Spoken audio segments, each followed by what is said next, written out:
কত ভালো খুশি মেয়ে সারাদিন কোচিং কোচিং কোচিং কোচিং এ ব্যস্ত। এত কোচিং কোথায়? ওই যে আকিস সিটি চাইনিজ রেস্টুরেন্টে মেয়ে কোচিং করে। আচ্ছা ঠিক না, জোরে ছেলেরা জোরে বলে হ্যাঁ।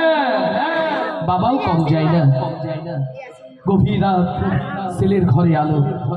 রফিক ভাই বলে বাহ, ছেলেরা কত ভালো, ওরা পড়ালেখা করে করে করে সারাদিন বান্ধবী যে মেসেজ দেয় ওগুলোই পড়ে। আচ্ছা ঠিক না, জোরে এই সত্য কথাগুলো আওয়াজ দিয়ে বলতে পারবো?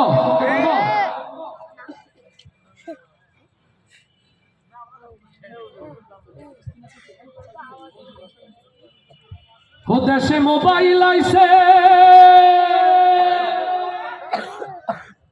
চিঠি বন্ধ হইয়াছে, দেওয়ানা বানাইছে। ওরে পোলা মাইয়ার মনের কথা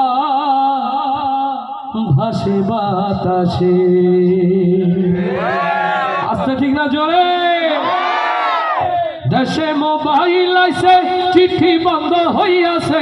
দেশে মোবাইল আইছে, চিঠি বন্ধ হইয়াছে।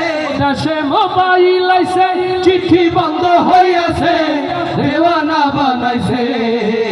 ভোলা মায়ার মনের কথা ভাসে বাতাসে, ভাইরে ভোলা মায়ার মনের কথা ভাসে বাতাসে। দেশে মোবাইল আইছে, চিঠি বন্ধ হইয়াছে। দেশে মোবাইল আইছে, চিঠি বন্ধ হইয়াছে।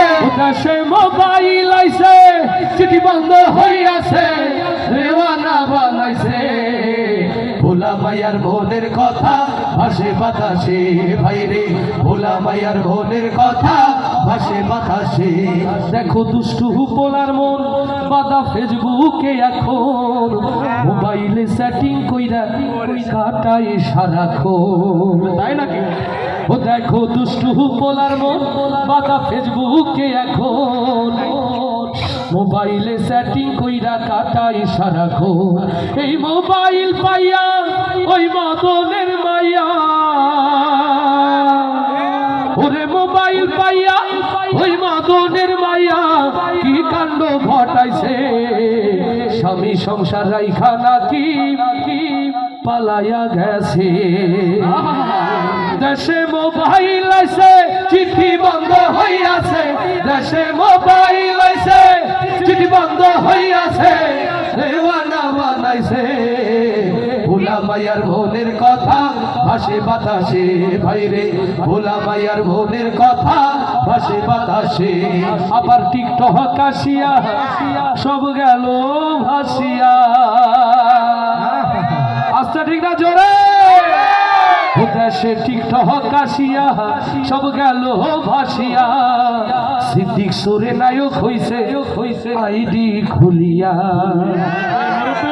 ও দেশে টিকটক কাশিয়া সব গেল ভাসিয়া। সিদ্দিক সুরে নায়ক হইছে আইডি খুলিয়া। ওরে মোবাইলে ভাই কি জাদু আছে হা, ওরে মোবাইলে ভাই কি জাদু আছে হাই, ভোলাপন বুঝাছে। কোরআন হাদিস তুইলা রাখছে সপ্ত আকাশে, ভাইরে কোরআন হাদিস তুইলা রাখছে সপ্ত আকাশে। দেশে মোবাইল আইছে, চিঠি বন্ধ হইয়াছে। দেশে মোবাইল আইছে, চিঠি বন্ধ হইয়াছে, দেওয়ানা বানাইছে। ভোলা মায়ার মনের কথা ভাসে বাতাসে, ভাইরে ভোলা মায়ার মনের কথা ভাসে বাতাসে, ভাইরে ভোলা মায়ার মনের কথা ভাসে বাতাসে। আস্তে করে বলি মারহাবা, আর আস্তে বলি মারহাবা। রাগ করবেন বললে আমি তো সাহসে কোলাই না। আপনারা তো দায়িত্বশীল বলতে পারেন, বসতে বলবো? যদি কোরআনের প্রতি ভালোবাসা থাকে, ও কোনো ইজ্জতের জন্য নয়। কিছুক্ষণ আগে আমাদের দায়িত্বশীল অভিভাবকরা এসেছেন, তাদের সম্মান নাও থাকতে পারে। হাদি ভাই কথা বলেছেন, জিরো মনে করলাম, কিন্তু যে কোরআন শুনতে এসেছে তার তো কিছু ইজ্জত আছে নাকি ভাই? যদি শরীয়তের ওজোর না থাকে তাহলে বসে পড়ে না, যদি কষ্ট হয় দাঁড়িয়ে থাকে, তবে নড়বেন না। ইজ্জত রক্ষার্থে, সম্মান রক্ষার্থে কোরআনের বসলে বহুত ফায়দা হবে ইনশাআল্লাহ। আল্লাহ হাতে স্লিপ দেবেন না? শেষ করব না? শেষ করব না? শেষ করব না? মানুষের মনে ঠেকানো যায় না, নামতে চাই না, মাইক পেলে ছাড়ে না। আমি ছাড়তে চাই, তারা ছাড়ে না। আমি তো স্লিপ দিচ্ছে ভাই, মনে করলাম আলহামদুলিল্লাহ শেষের সময় হয়ে গেল। এখন দেখি না গজলের অনুরোধ এসেছে, কাওয়ালি হবে সারা দেশ, বিশ্ববিদ্যালয়, কলেজ